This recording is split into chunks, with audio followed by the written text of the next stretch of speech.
Yang jelas langkahnya Gibran untuk cawapres sudah di depan mata ini. Tapi Pak Jokowi tentu tidak mau tertuduh bahwa ini bukan saya bukan mendesain, saya tidak ngatur partai, saya tidak ngatur MK, saya hanya ya sebagai presiden. Sepertinya menurut saya hampir kita bohong lah kalau kita katakan Pak Jokowi itu akan mendukung Pak Jokowi Ganjar gitu. Tapi saya katakan kalau Gibran maju, ya udahlah kita nggak usah bohong bahwa Pak Jokowi itu pendukung Pak Prabowo. Jadi ini permainan tingkat tinggi yang menurut saya berkelas. Jago untuk membaca momentum, waktu kapan menang dan waktu kapan untuk mengakhiri lawan-lawan politiknya. Itu hebatnya Pak Presiden Jokowi. Ya. Tribuners, program Tribun News on Focus kembali menjumpai Anda hari ini bersama dengan saya Nila Irda. Langsung saja kita hari ini akan berbincang terkait hasil putusan dari MK batas usia capres dan cawapres yang hari ini sudah diputuskan. Sudah tersambung bersama dengan saya dalam sambungan Zoom. Ada pengamat dan juga Direktur Eksekutif Foxpol Center Research and Consulting, ada Bang Pangi Syarwi Caniago. Bang Pangi, selamat datang. Assalamualaikum Bang Pangi.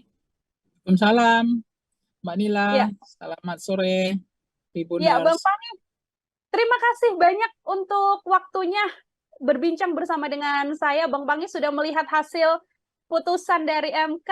Awalnya tadi siang dikatakan menolak gugatan PSI terkait batas usia minimum capres dan juga cawapres begitu ya, di bawah 40 tahun. Tapi kemudian ada putusan lanjutan ini Bang, yang kemudian MK memperbolehkan kepala daerah berpengalaman untuk kemudian bisa maju capres-cawapres meskipun usianya masih di bawah 40 tahun. Silahkan Bang Pangi untuk pengantar awal. Sebenarnya kalau saya Mbak Nila lebih hebat daripada dukun politik kayaknya. Karena itu sudah saya prediksi H-1 kemarin di salah satu TV nasional. Nanti rekamannya saya kirim.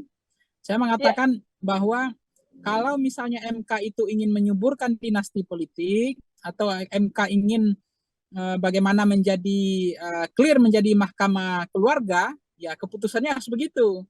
Nah, ini akhirnya terjawab bahwa walaupun kita kena prank juga tadi, bahwa ternyata kan dugaannya bahwa MK menolak, gila kita sudah happy semua itu, udah senang semua.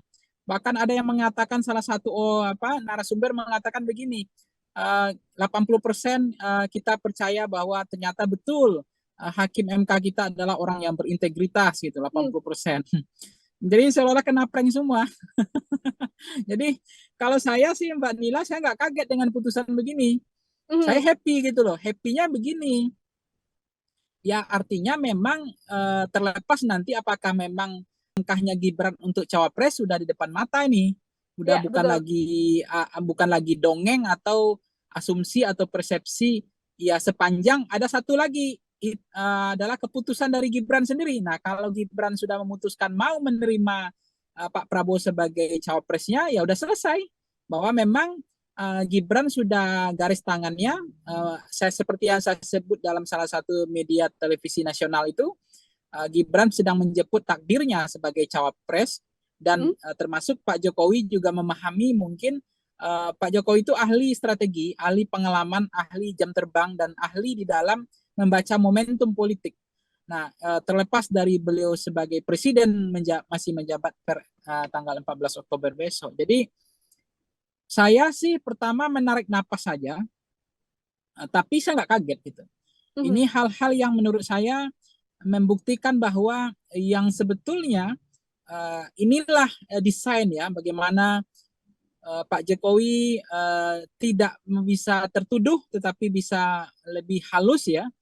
Dan MK yang dianggap sebagai mahkamah yang kita harapkan untuk menjaga mengawal kualitas demokrasi itu juga agak sulit. Terbukti MK menjadi mahkamah yang menyuburkan dinasti politik, memberikan ruang kepada Gibran untuk bertarung, ya. Tapi MK akan pulih. Sebetulnya kan putusan awal tadi begini, putusan awal sebetulnya kita berharap memang ada kejutan gitu ya, kejutan dalam arti menolak, tetapi kemudian ternyata tidak ada kejutan. Tanda koma yang saya katakan Mbak Nila itu ternyata terbukti ya ada tanda koma. Usia di dalam survei kita kemarin Foxpol kan juga menyatakan usia 40 tahun itu memang usia minimal yang disyaratkan oleh responden kita. Jadi responden kita setuju bahwa usia cawapres itu harus minimal 40 tahun. Tapi dengan kemudian ada tanda koma yang saya bilang kemarin, ada tanda koma pernah menjabat sebagai kepala daerah, ternyata itu juga diamini, berarti prediksi saya nggak meleset. Gitu. Benar bahwa MK adalah mahkamah keluarga, MK adalah mahkamah dinasti, bahwa MK adalah mahkamah yang betul-betul ingin menurunkan kualitas demokrasi kita, padahal kita berharap kemarin itu MK akan memulihkan trust-nya, memulihkan kepercayaan publik, trust building. Kita berharap kemarin MK betul-betul menjadi hakim yang 80% berintegritas, tapi dengan putusan seperti ini kita menjelaskan bahwa memang MK tidak salah, MK betul gitu bahwa MK bagian dari mahkamah keluarga. Itu saya mengatakan ya itu kita amini saja. Jadi di satu sisi menurut saya tinggal kalau MK ingin pulih namanya kembali, ingin bagus citranya, Gibran menolak. Itu salah satu jalannya. Maksudnya walaupun Gibran sudah disahkan, tapi apakah betul Gibran akan menolak? Nah kalau Gibran menolak berarti MK-nya terselamatkanlah wajah MK itu sebagai pengawal demokrasi kita. Walaupun keputusan MK itu kan adalah open legacy, open legal policy ya, bahwa kebijakan itu tidak boleh MK memutuskan. Karena itu kebijakan yang dibuat oleh DPR bersama pemerintah. Jadi itu bukan kewenangan MK untuk mengomentari soal itu. Memang soal minimal 40 itu enggak kewenangan MK. Tapi MK menambah kewenangannya lagi adalah pernah menjabat atau berpengalaman menjadi kepala daerah. Nah itu satu-satunya adalah Gibran sebetulnya. Jadi saya mengatakan betul bahwa langkah Gibran sebagai cawapres akan berjalan mulus. Sudah di depan mata, momentumnya juga dapat. Kalau Pak Jokowi tidak lagi berkuasa, Gibran belum tentu bisa seperti ini. Belum tentu juga bisa menjadi calon wakil presiden. Dan menurut saya Gibran itu hampir nggak ada kendala. Pertama, partai politik lengkap. Termasuk PSI juga akan menjatuhkan dukungannya kepada Pak Prabowo. Asalkan berpasangan dengan Gibran. Yang kedua adalah, di koalisi internal sendiri, di koalisi Indonesia Maju, itu hampir tidak ada kendala.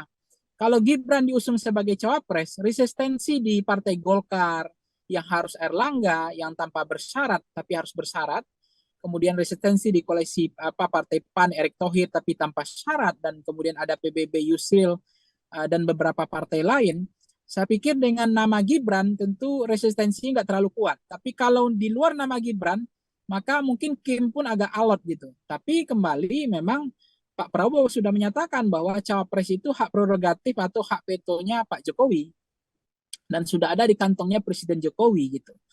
Tapi memang kondisi seperti ini Presiden Jokowi ini juga memahami bahwa beliau sedang berkuasa.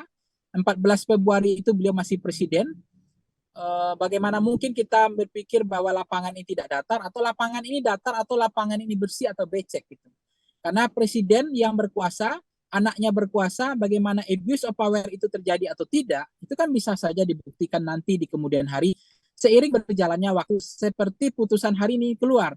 Putusan ini keluar kan adalah seiring berjalannya waktu. Padahal banyak orang tadi udah muji-muji MK nih. Wah, MK memang adalah pengawal gawang, gatekeeper, penjaga gawang demokrasi. MK ternyata betul 80% menjaga integritasnya sebagai hakim MK. Memulihkan kepercayaan trust building publik terhadap MK yang selama ini sentimennya, persepsinya, prasangkanya buruk terhadap MK, bahwa MK akan mengabulkan, ternyata tidak. Kena prank hampir 2 jam. Nah, terakhir putusannya hari ini mengejutkan lagi bahwa koma, nah, ada koma, jangan lupa, jangan bahagia dulu, jangan happy dulu, koma, asal pernah menjabat kepala daerah. Udah clear bahwa Gibran hari ini, per hari ini hampir tidak ada kendala lagi, partai politik oke, semuanya, cawapresnya Pak Prabowo adalah Gibran misalnya, kemudian di partai politik juga selesai, dan arah dukungan Pak Jokowi ada kemungkinan sudah menguat ke Pak Prabowo.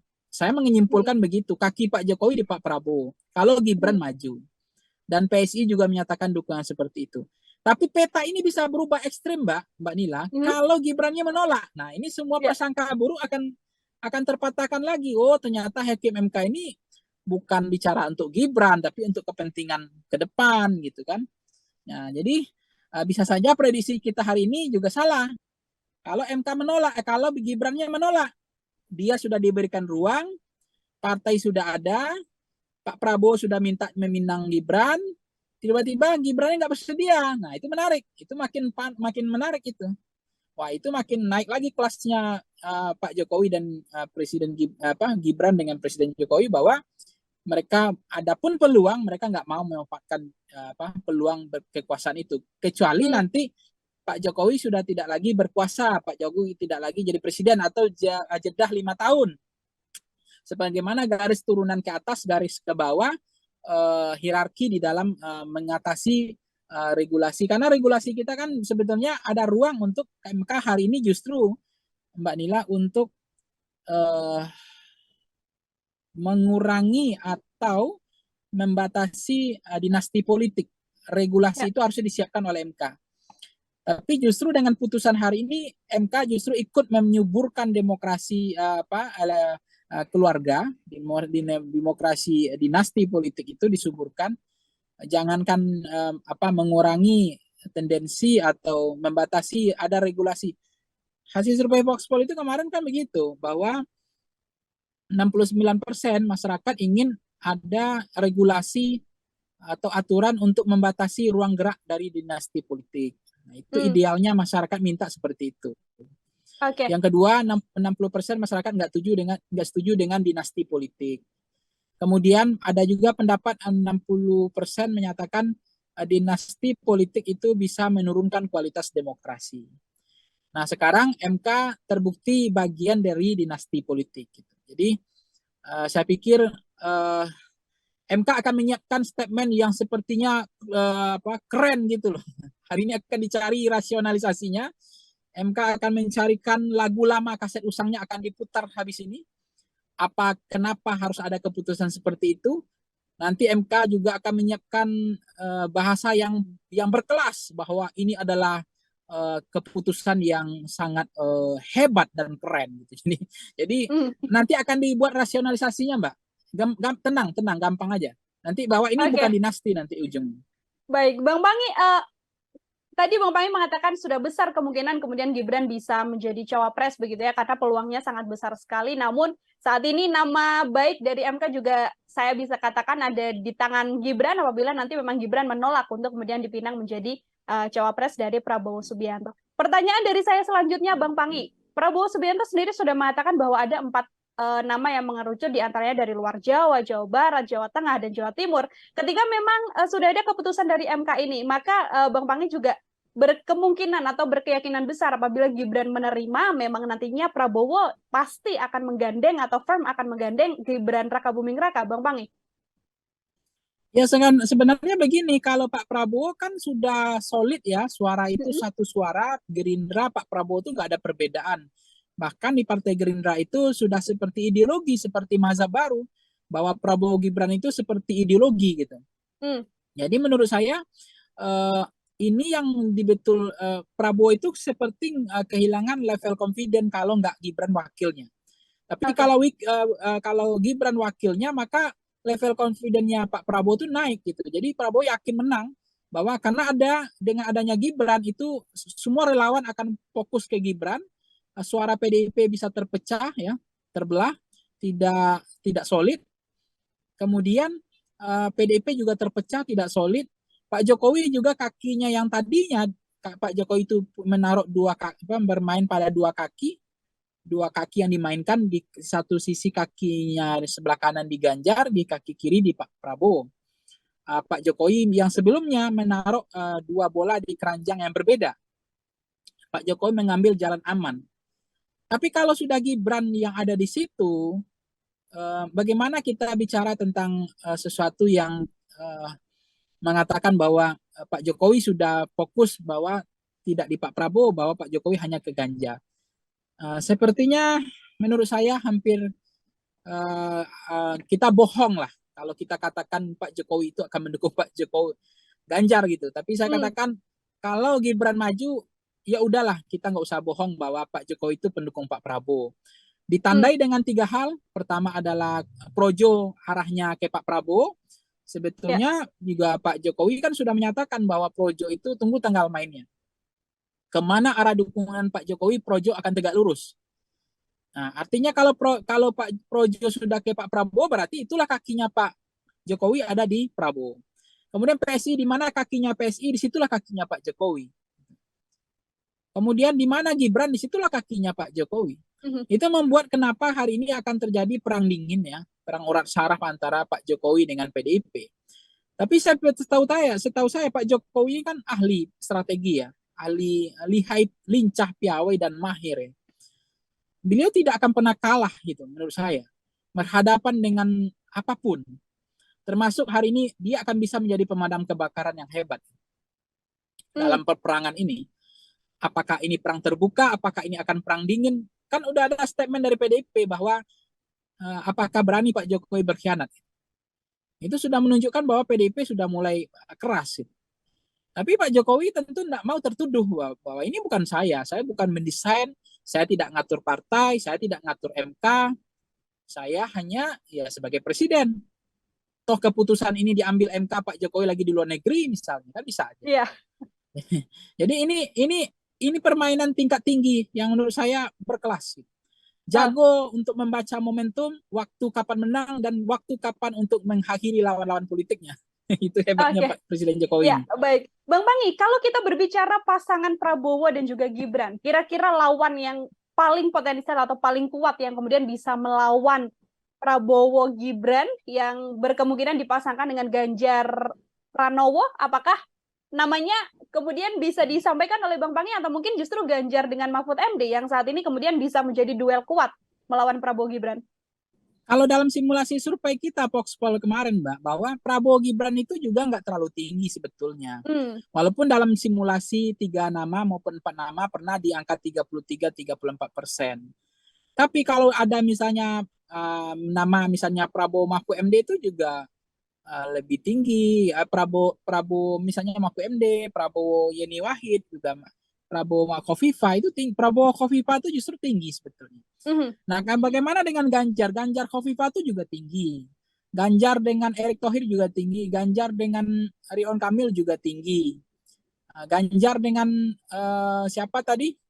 Mahfud MD? Mahfud MD juga tinggi misalnya.